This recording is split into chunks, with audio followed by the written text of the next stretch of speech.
Hello everyone, welcome to Yes Support Educator. So in this particular lecture we will discuss about the Indian polity. So guys, this is the first lecture regarding the religion versus constitution and written versus unwritten constitution. Guys, तो आज के lecture में हम लोग देखेंगे religion versus constitution के बारे में, और साथ ही साथ आज से ही हम लोग लक्ष्मीकांत से ही इंडियन पॉलिटी की सीरीज कंटिन्यू करना चाहेंगे.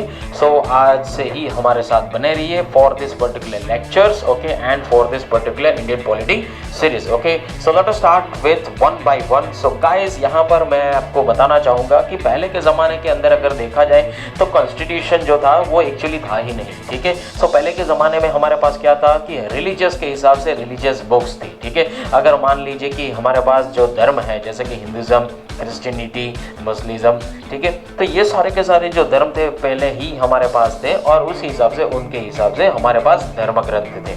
ठीक है, तो यहाँ पर पहली चीज़ ये कि एक सारी की सारी चीज़ों के अंदर यहाँ पर एक अखंडितता, जैसे कि भारत के अंदर अगर हमें यहाँ पर यूनिटी बैठानी है और सारे के सारे जो भारत है उसके अंदर बहुत सारे धर्म होने की वजह से बहुत सारे लोग अपने अपने धर्मों को फॉलो करते हैं. ठीक है, अपने अपने धर्मों को फॉलो करने की वजह से यहाँ पर एक यूनिफॉर्मिटी या तो एक यूनिटी के बारे में यहाँ पर एक क्वेश्चन मार्क था कि क्या वो हम लोग एक अखंड भारत के तरीके से हो पाएंगे या रह पाएंगे. ठीक है, इस हिसाब से यहाँ पर रिलीजियस सारी की सारी बुक्स थी. ठीक है, तो जिस हिसाब से अगर हम लोग कहें कि हिंदू के लिए हिंदू के ग्रंथ थे, मुसलमान भाइयों के लिए मुस्लिम ग्रंथ थे, और क्रिश्चियनिटी के लिए क्रिश्चियन ग्रंथ थे जैसे कि बाइबल वगैरह. ठीक है, तो उस हिसाब से सिखिज्म थे तो उनके लिए भी धर्म ग्रंथ थे. ठीक है, और सब लोग उसके फॉलोअर्स थे और उस हिसाब से यहाँ पर सारी की सारी चीज़ें वो फॉलो करते थे. ठीक है, पर यहाँ पर ऐसी चीज़ कोई नहीं थी कि सारे के सारे धर्म के लोग एक सिंगल हैंडेड बुक को यहाँ पर फॉलो करें. इसलिए यहाँ पर एम.एन. रॉय भाई साहब को यहाँ पर एक सबसे पहले आइडिया आया था कि भारत के पास एक ऐसा सिंगल हैंडेड बुक होना चाहिए जिसको हम लोग कॉन्स्टिट्यूशन के नाम से जानते हैं, और भारत के अंदर जो भी धर्म के लोग हैं, जो भी फॉलोअर्स हैं, ठीक है, जो भी रिलीजियस फॉलोअर्स हैं, वो सबसे पहले कॉन्स्टिट्यूशन को फॉलो करें और सारी की सारी चीज़ें जो है कॉन्स्टिट्यूशन के हिसाब से भारत के अंदर चली. ठीक है, तो पहले के ज़माने में यही चीज़ थी कि यहाँ पर क्रिश्चियनिटी के अंदर या हिंदुइज्म के अंदर, मुस्लिम भाइयों के ग्रंथों के अंदर या सिखिज्म के अंदर यही एक चीज़ बताई जाती थी कि यहाँ पर हमें अपनी दिनचर्या कैसे रखनी है, हमें लाइफस्टाइल को कैसे जीना है, हमें एक दूसरे के साथ व्यवहार कैसे करना है, हमें नेक काम कैसे करने हैं. तो ये सारी की सारी चीज़ों के बारे में पहले बताया जाता था. Is it clear? सो आगे देखते हैं यहाँ पर. तो पहले वैदिक कालों के अंदर भी यहाँ पर जो हमारे वेदास हैं, ठीक है, तो उनके अंदर भी यही सारी चीज़ों के बारे में बताया जाता था. और साथ ही साथ यहाँ पर हमारे अंदर जो भी कह सकते हैं कि हमारी जो लाइफस्टाइल है, हमारे जो रूल्स एंड रेगुलेशंस हैं, वो सारे के सारे रिलीजियस बेसिस के तौर पर से निकल कर आते थे. Is it clear? और वेदास के अंदर भी देखा जाए तो हमारे जो भी हम लोग कह सकते हैं हमारे एंसेस्टर्स जो हैं, ठीक है, उन्होंने भी यहाँ पर कुछ कुछ ग्रंथ लिखे थे और उन्हीं चीज़ों के बारे में हम वहाँ पर सारी की सारी चीज़ों को फॉलो करते थे. Is it clear?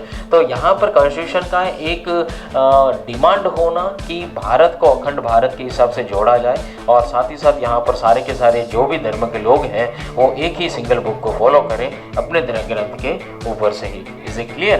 तो ये सारी की सारी चीज़ें यहाँ पर आप लोगों को समझनी है. अगर यहाँ पर देखा जाए तो पहले के ज़माने में क्या होता था कि रिलीजियस बिलीव्स या रिलीजन और एडमिनिस्ट्रेटिव वर्क, ठीक है, तो पहले के ज़माने में भी हमारा जो एडमिनिस्ट्रेशन वर्क जो था वो रिलीजियस के हिसाब से चलता था. जैसे कि अगर हम लोग यहाँ पर एक बात करें तो ये है पूरा का पूरा वेस्टर्न कंट्रीज. ठीक है, और this is our India. Is it clear? तो अगर हम लोग ईस्ट साइड जाएंगे so this is called the west side, and इस साइड अगर हम लोग जाएंगे तो this is called the eastern side. Okay, तो इस वेस्ट साइड के जो वर्ल्ड है या कंट्रीज़ हैं तो उसको वेस्टर्न कंट्रीज़ कहते हैं, ईस्ट साइड के उसको हम लोग ईस्टर्न कंट्रीज़ के नाम से जानते थे. Is it clear? तो ये सारी चीज़ें जो है वेस्टर्न कंट्री के अंदर यहाँ पर एक ही धर्म हुआ करता था जिसको हम लोग क्रिश्चियनिटी के नाम से जानते हैं. ठीक है, तो वहाँ की अगर हम लोग बात करें तो सारा का सारा जो एडमिनिस्ट्रेशन वर्क जो है वो चर्च संभालती थी. Is it clear? और यहाँ पर एडमिनिस्ट्रेशन के हिसाब से यहाँ पर चर्च का पूरा मैनेजमेंट होता था और उस हिसाब से यहाँ पर जो है वो कायदे कानून बन जाते थे. या ठीक है, so constitution provision for your freedom of belief, उसके हिसाब से यहाँ पर कहीं ना कहीं ये सारी चीज़ें जो है वो डोमिनेट कर जाती थी। ओके, तो यहाँ पर ये सारी चीज़ों को सेपरेट करने की बात हुई, इसको हम लोग separation of church and state के नाम से जानते हैं। ठीक है, तो पहले के ज़माने में भी ये चीज़ हुआ करती थी कि सारा का सारा एडमिनिस्ट्रेशन वर्क जो था वो कौन करते थे, यहाँ पर जो चर्च थे वो करते थे, और रिलीजियस बिलीफ के हिसाब से भी यहाँ पर सारी की सारी चीज़ें हुआ करती थी। Is it clear? पर कहीं ना कहीं एडमिनिस्ट्रेशन वर्क जो है वो वहाँ के जो बी प्रेस्ट है उनके हाथ में होने की वजह से कहीं ना कहीं यहाँ पर डोमिनेशन हुआ रहता था प्रजा के ऊपर। तो इसकी वजह से यहाँ पर उसको सेपरेट करने की बात आई कि अभी एडमिनिस्ट्रेशन वर्क जो है ना तो रिलीजियस लोगों के पास जाएगा, यानी कि जो हमारे रिलीजन के जो भी फंडामेंटल्स हैं उसको जो संभालते हैं उसके पास नहीं जाएगा। सो this is called the separation of church and the state. ठीक है, उसके बाद सारा का सारा एडमिनिस्ट्रेशन जो है वो स्टेट करेंगे। Is it clear? उसके लिए अलग सा सिलेक्शन ही होगा। Is it clear? तो ये सारी की सारी चीज़ें वेस्टर्न कंट्रीज के अंदर थी। पर अगर हम लोग यहाँ पर बात करें कि इंडिया के अंदर, तो इंडिया के अंदर एक वर्ड यूज़ हुआ रखता है जैसे जिसको हम लोग कहते हैं सेक्युलर। ठीक है, सो सेक्युलर, उससे भी एक इंटरव्यू का क्वेश्चन निकल कर आता है, that is called secularism in our India. Okay, if you talk about secularism in our India, तो यहाँ पर अगर देखा जाए तो वेस्टर्न कंट्रीज के अंदर यहाँ पर एक ही धर्म था जिसका नाम था क्रिश्चियनिटी। पर भारत के अंदर तो बहुत सारे धर्म है, हिंदू धर्म है, मुसलमान धर्म है, सिखिज़्म है, उसके बाद यहाँ पर ईसाई धर्म है। तो बहुत सारे धर्म है, उसकी वजह से यहाँ पर एक पर्टिकुलर धर्म को यहाँ पर फॉलो किया नहीं जा सकता है। Is it clear? इसके लिए यहाँ पर एक सिंगल हैंडेड बुक होना काफ़ी हद तक ज़रूरी था जिसका नाम है कॉन्स्टिट्यूशन। Is it clear? तो उसकी ही सीरीज़ हम लोग बनाने जा रहे हैं और उसी के बारे में हम लोग अभी बातचीत कर रहे हैं, that is called the constitution. अगर यहाँ पर देखा जाए तो सोर्सेज ऑफ लॉ, ठीक है, तो पहले इस हिसाब से जो चैलेंजेस हुए थे और इस हिसाब से सभी लोगों ने यह देखा कि हाँ हमें कॉन्स्टिट्यूशन बनाना चाहिए, तो बहुत सारी कंट्रीज़ ने अपने अपने कॉन्स्टिट्यूशन को डेवलप करना स्टार्ट कर दिया।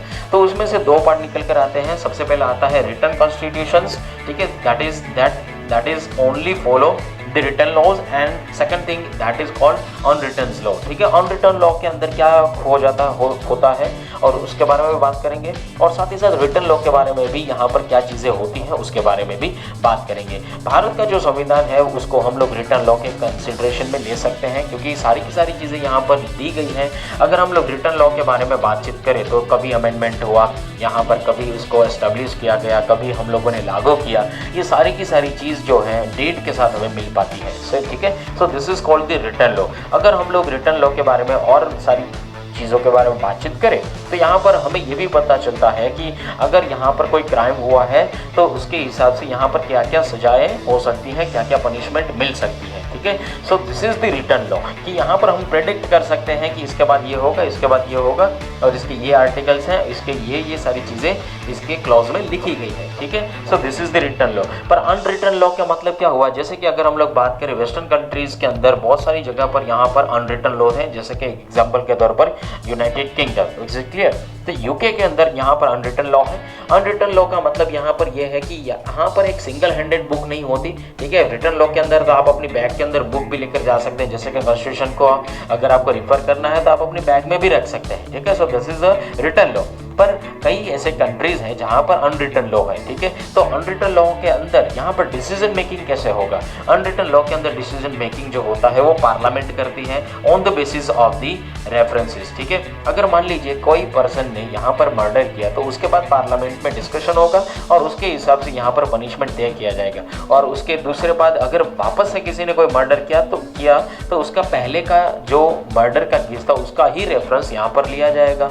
ठीक है, पर रिटन लॉ के अंदर सारा का सारा डिसीजन मेकिंग जो है यहाँ पर हमारे उधर सुप्रीम कोर्ट करते हैं। ठीक है, अल्टीमेटली जो है वो कोर्ट करती है। Is it clear? तो ये सारी की सारी चीज़ें हैं यहाँ पर आप लोगों को डिस्कशन में ये सारी चीज़ें ध्यान में रखनी होगी। ठीक है, और दूसरी चीज़ यहाँ पर अगर हम लोग को बात करें कि भारत के संविधान के अंदर या भारत का जो संविधान है वो कैसा है, ठीक है, उसके बारे में यहाँ पर क्वेश्चंस पूछे जाते हैं। तो यहाँ पर गाइस मैं आप लोगों को बताना चाहूँगा भारत का जो कॉन्स्टिट्यूशन है वो क्वासी फेडरल है। इसका मतलब क्या है कि अगर मान लीजिए कि भारत के अंदर इमरजेंसी लगी, ठीक है, इमरजेंसी लगी तो सारा का सारा जो पावर है और सारा का सारा जो कंट्रोल है वो सेंट्रल करेगी। ठीक है, यानी कि सेंट्रल गवर्नमेंट या तो सेंट्रलाइजेशन से ये सारी की सारी प्रोसेस होगी और वो कंट्रोलिंग में पावर आ जाएगी अगर इमरजेंसी लगी तो। पर अगर इमरजेंसी नहीं लगी है तो यहाँ पर स्टेट के पास भी पावर है और सेंट्रल के पास भी पावर है, ठीक है। तो इस तरीके की जो चीज़ है उसको हम लोग क्वासी फेडरल के नाम से जानते हैं, ठीक है। यहाँ पर ये सारी की सारी चीज़ें आप लोगों को समझनी होगी। So this is the source of law, written law and the unwritten law. अगर हम लोग वापस से कॉन्स्टिट्यूशन के बारे में बातचीत करें तो भारत के अंदर यहाँ पर जो संविधान बना उसके बारे में भी आगे जाकर हम लोग डिस्कस करेंगे कि वो संविधान कैसे बना और किस हिसाब से यहाँ पर रिक्वायरमेंट हुई, ठीक है। तो रिलीजियसली यहाँ पर सारी की सारी जो ग्रंथ थी, ठीक है, उसके हिसाब से सारे के सारे जो भी उनके फॉलोवर हैं उस हिसाब से वर्कआउट करते थे, उस हिसाब से वो कामकाज करते थे और उस हिसाब से सोसाइटी के अंदर रहते थे, ठीक है। पर भारत के अंदर एक अखंडता और एकता बैठाने के लिए यहाँ पर एक चीज़ करी गई जिसका नाम है constitution of India. Is a clear? साथ ही साथ यहाँ पर मैं आपको कहना चाहूँगा कि भारत के अंदर जब भी वेस्टर्न कंट्रीज आने लगी, ठीक है, अगर हम लोग बात करें कि ब्रिटिश ईस्ट इंडिया कंपनी, तो 1600 से लेकर 1947 तक की जो भी सारी की सारी डिस्कशन है, ठीक है, हम आगे की सीरीज़ में करते जाएंगे। और साथ ही साथ यहाँ पर आप लोगों को ये भी समझना होगा कि हमारी जो इंडियन पॉलिटी की जो ये सीरीज़ है, ठीक है, उसके अंदर सबसे पहली चीज़ कि आप लोगों को नोट्स भी बनाने होंगे and you have to also understand this things, और ये जो वीडियोज़ हैं रेगुलरली आप लोगों को देखना होगा। Is a clear? सो 1600 से लेकर 1947 तक ये सारी की सारी चीज़ें जो है यहाँ पर इंक्लूड की जाएगी। सो सबसे पहली चीज़ यहाँ पर इंडियन पॉलिटी लक्ष्मीकांत के बुक में अंदर हिस्टोरिकल बैकग्राउंड जो है उसको अच्छी तरीके से रीड आउट कर लीजिएगा तो आपको और तरीके से बेहतर तरीके से सारी की सारी चीज़ें समझ में आ सकती है। Is a clear? आगे बात करते हैं। If you are preparing for the defense and UPSC examinations like the CDS, FCAT, NDA, Indian Navy, INED, Air Force Group X and Y, Army, UPSC Civil Services examination, and if you are also preparing for banking examination like the IBPS clerk, PO, RIB, SBI clerk, PO, and RBI grade B, so you can just enroll now, and you can also prepare for the IIT JEE NEET examination regarding this particular journal. Okay, and what are you waiting for, guys? Call on for more details 9408742210, and you can just follow me on this particular YouTube channel, and offline and online platform is also available for this particular sessions. Okay, so thank you guys, Jai Hind and bye bye, and wait for watch for the second videos. Thank you, bye bye.